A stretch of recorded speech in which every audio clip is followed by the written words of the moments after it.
आपको क्या लगता है उत्तर प्रदेश में बीते 8 सालों में क्या बदलाव आया है पुलिसिंग में और क्राइम की स्थिति में? जो पॉलिटिकल पेट्रोनेज थी, आपको लगता है जो सरकार से भी मिलती रही होगी, वो अभी भी है या नहीं है?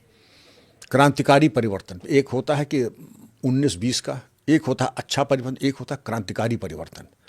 आपको जब लगता है कि आपको भी शायद इस दौर में होना चाहिए था? कभी ऐसा लगा? आपके माइंड रीडर हैं, योगी जी अक्सर नोएडा आते हैं और वरिष्ठ नागरिकों को बुला करके हालचाल पूछते हैं। और कभी पूछते हैं बताओ क्या है, तो एक मीटिंग में उन्होंने मुझसे पूछा कि योगी जी मैं बड़ा तृप्त व्यक्ति हूँ, मुझे कोई अपेक्षा या कोई चाहत नहीं थी, लेकिन अब हृदय में ये उत्कंठा थी, काश आप मुख्यमंत्री होते और मैं सेवा में होता, तो शायद जितना मैंने किया है उसका 1000 गुना ज़्यादा आज मैं कर सकता। क्योंकि मुख्यमंत्री की किसी से कोई अपेक्षा नहीं है, किसी बाहुबली उनका कोई कमाऊ पूत नहीं है। हर बाहुबली के बारे में जैसे जैसे वाणी में सरस्वती थी कि मिट्टी में मिला दूंगा, और मिट्टी में मिल भी गए। मिट्टी में जैसे जो जनता चाहती है कि हमारा नेता कैसा हो, कि ईमानदार हो, तो योगी जी के जो उनका जो वस्त्र है उसमें जेब नहीं है, वो पैसा रखते भी नहीं है। जब लाभान्वित नहीं हो रहे हैं किसी से, तो ऐसी निर्भीक वक्तव्य वही दे सकता है जिससे कोई अपेक्षा नहीं। मिट्टी में मिला दूंगा, मिट्टी में मिल गए। क्योंकि ये यूपी पुलिस है, ये वाकई इशारे समझ जाती है, मिट्टी में मिलना था तो मिट्टी में मिल ही गए। दूसरा, कोई लाभान्वित नहीं हो रहा है। दो उपाय अब हो रहे हैं कि धारा 14(1) गैंगस्टर एक्ट के अंतर्गत चल अचल संपत्ति का कुर्क होना, चाहे अतीक की प्रयागराज में, मुख्तार की लखनऊ में, उनकी ज़मीनों को ज़मीन दोस्त करके बिल्डिंग्स को वहाँ पे गरीबों के फ्लैट्स बना के 50-50 लाख के फ्लैट 2-2 लाख में गरीबों को लॉटरी लगा करके दे दिया। इससे बड़ा मैं समझता हूँ कि उपकार गरीबों पे और मिसाल पहले कभी नहीं आई थी। दूसरी चीज़, चल अचल संपत्ति का कुर्क होना, दूसरा इनकाउंटर, और तीसरी एक चीज़ जो कम लोग जानते हैं, वो प्रोसिक्यूशन करके अच्छी तरीके से केसेस बना करके कोर्ट में प्रोसिक्यूट करना, कि बड़े बड़े राजनेता जो कि बाहुबली थे उनको 7 साल से ऊपर की सज़ा करा देना, गैंगस्टर में सज़ा करा देना, और इस तरीके की सज़ा करा देना कि अब उनका राजनीतिक करियर ख़त्म हो गया। अब तो कन्विक्शन भी खूब हुए हैं। जब खूब कन्विक्शन हो रहे थे हर तरीके से, आपने दरअसल अंडरवर्ल्ड को, अपराध जगत को हर तरफ से घेर लिया, और जैसे होते हैं देवता वैसा हो जाता है पूजन। जो थोड़ा ठीक ठाक है उनको कोर्ट में सजा करा दिया, जो दूसरे हैं जो कि बाईपास सर्जरी मांगते हैं उनको हाफ मुठभेड़ हो गई, जो पूरी सर्जरी मांगते हैं उनकी पूरी मुठभेड़ हो गई। तो आपके सामने ही इलाज की तमाम प्रक्रियाएं हैं, होम्योपैथिक की मीठी गोली से लेकर के बाईपास सर्जरी तक, और वो जब इलाज हो रहा है परिणाम आपके सामने है। वरना आपने खुद देखा होगा नोएडा में, लखनऊ में क्या दुर्दशा थी। आपने ये कहा कि काश मैं आपके दौर में पुलिसिंग कर रहा होता, तो योगी जी की क्या प्रतिक्रिया थी? बस मुस्कुरा दिए, वो मुस्कुरा दिए। हालांकि मैं कभी सोचता हूं कि इतने प्रतिष्ठित मंच के ऊपर मुझे ही लेकिन हाँ, मैंने हृदय के उद्गार में छुपा नहीं पाया कि जी। जो लोगों से मैं बात करता हूं, किसी तरह का कोई दबाव नहीं, किसी तरह का कोई अनाधिकार चेष्टा नहीं, हर एक तरीके सही काम करने के लिए स्वतंत्रता है।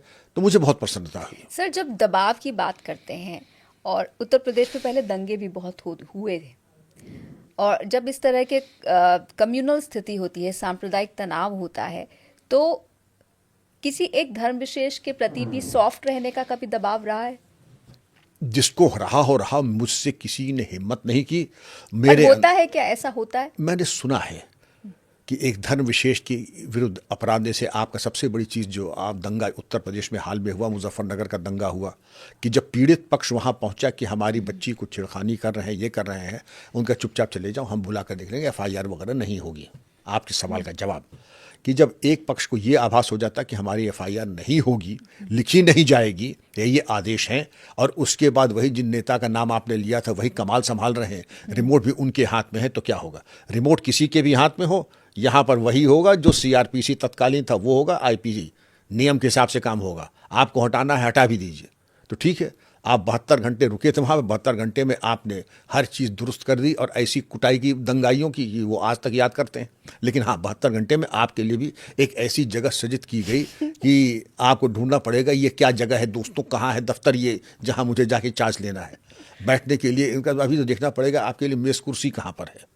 क्योंकि मैं अभी कुछ दिन पहले कोलकाता गई थी, और जो मेरे टैक्सी ड्राइवर थे, कुछ लोग रॉन्ग साइड से आ रहे थे, तो मैंने कहा कि इनके ऊपर पुलिस एक्ट नहीं करती, ट्रैफिक पुलिस, क्योंकि वहाँ ट्रैफिक पुलिस बहुत सक्रिय है।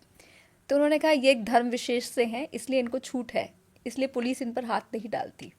ये पॉस्चरिंग है, पॉलिटिकल पॉस्चरिंग ये है। दुर्भाग्य से ये है कि किसी जगह आपको वोट बैंक देखते हैं और वही वोट बैंक जब ये समझ लेते हैं, किसी को भी हो, किसी को भी हम समझ लें कि हमारे ऊपर कानून लागू नहीं होगा, वो बड़ी भयावह स्थिति है। और आपके प्रतिष्ठित चैनल के माध्यम से भारत में सब बराबर हैं। कल ही हमने संविधान दिवस मनाया, राइट टू इक्वालिटी, लॉ के सामने सब बराबर हैं और कोई भी कानून तोड़ेगा तो उसके खिलाफ कार्रवाई होनी है और उसके परिणाम, दुष्परिणाम भोगने के लिए तैयार रहें। लेकिन अगर ये दुर्भावना चली गई या ये अभयदान मिल गया कि हमारा कुछ हो नहीं सकता है, तो उसी लिए तो दंगे होते हैं, उसी लिए दुस्साहस होता है, उसी लिए आगजनी होती है, उसी लिए थानों पर आक्रमण होता है। एक दफ़ा जब मालूम हो जाए आप करेंगे तो मठिया मेट हो जाएंगे, जो योगी जी ने कहा, और होना भी यही चाहिए। सबका साथ, सबका विकास और सबका विश्वास। पर सर, हरियाणा की पर हम अगर लौटते हैं तो हरियाणा में तो डबल इंजन की सरकार है, सबका साथ सबका विकास तो हो रहा है, लेकिन पुलिसिंग के मामले पर कुछ नहीं हो रहा है, ऐसा लग रहा है। एक इतिहास रहा, आपकी बात सत्य है, एक बहुत कटु सत्य है। हरियाणा की पुलिस बहुत अच्छी पुलिस, दबंग पुलिस, खूंखार पुलिस मानी जाती थी। लेकिन जो अल फला यूनिवर्सिटी का जो मामला सामने आया, जो क्यूमुलेटिव फेलियर दिखाई पड़ा, जो चरमपंथियों के बारे में मैं सुन रहा हूँ, और दूसरी चीज़, दो वहाँ पर एक इलाके हैं, एक मेवात और एक नूह। मैं जब सेवा में था, विक्रम सिंह किसी को मार नहीं सकता है, विक्रम सिंह ने आज तक किसी को थप्पड़ नहीं मारा, लेकिन डीजीपी। आपने कभी किसी पर थर्ड डिग्री इस्तेमाल नहीं की? मैं इसका जवाब नहीं दूंगा, ये आप समझ लीजिए मेरा जवाब क्या होगा, जवाब मैं नहीं दूंगा। लेकिन मैंने वही कहा ना, डीजीपी विक्रम सिंह और एसएसपी विक्रम सिंह को सोचना पड़ेगा कि जब तक तुम पतलून गंदी नहीं कर दोगे, तुम यहां से जा नहीं सकते हो। राष्ट्र विरोधी तथ्य हो, बच्ची पे तेजाब फेंका हो, या इस तरह की घटना की है, तो मुझे लगता है कि मेरे अंदर किसी और की आत्मा आ जाती है। तब मैं वो नहीं रहता जो मैं था आधे घंटे पहले, मैं वो नहीं हूं। अब मैं आपको एक लतीफ़ा सुनाता हूं, आपके उत्तर सवाल का जवाब है।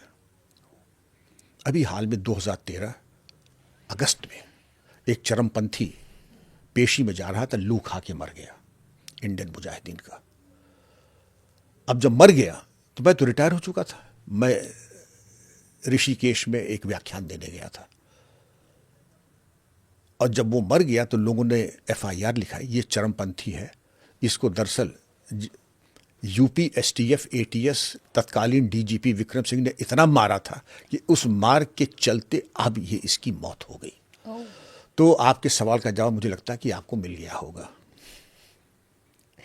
लोग कहते थे कि साहब, लोग कहते, हालांकि सच बिल्कुल झूठ है, मैं गांधीवादी व्यक्ति हूं, मारपीट के मैं बिल्कुल सख्त खिलाफ हूं, थर्ड डिग्री और गैर कानूनी बिल्कुल खिलाफ हूं, लेकिन बद अच्छा बदनाम बुरा, रेपुटेशन खराब करने के लिए बहुत लोग ये कुंसित प्रयास करते हैं।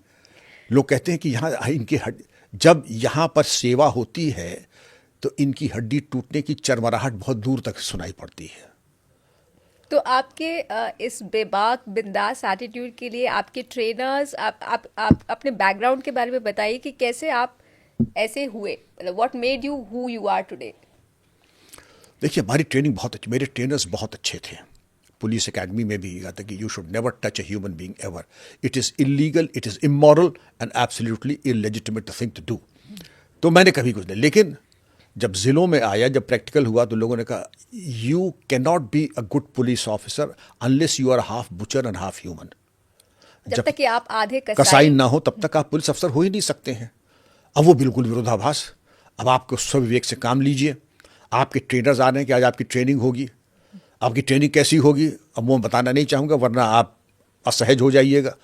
लेकिन ये आपका स्वविवेक है कि अगर आपको आपराधिक अनुसंधान के वैज्ञानिक तरीके आते हैं, साइंटिफिक एड्स टू इन्वेस्टिगेशन, जैसे एसटीएफ है, एक भी ह्यूमन राइट्स वायलेशन का उसके ऊपर एलिगेशन नहीं है। और मैं 4 साल आईजी एसटीएफ रहा हूँ, और उसमें यही था कि साइंटिफिक एड्स आपको इतनी शक्ति सामर्थ्य दे देती हैं कि आपको किसी को स्पर्श करने की भी आवश्यकता नहीं है। आपका movement, GPS tracking, conversation, most frequently called numbers, most frequently received numbers and your data will reveal so much about your mind, wiring of your mind, कि ऋचा जी आपको छूने की जरूरत नहीं है।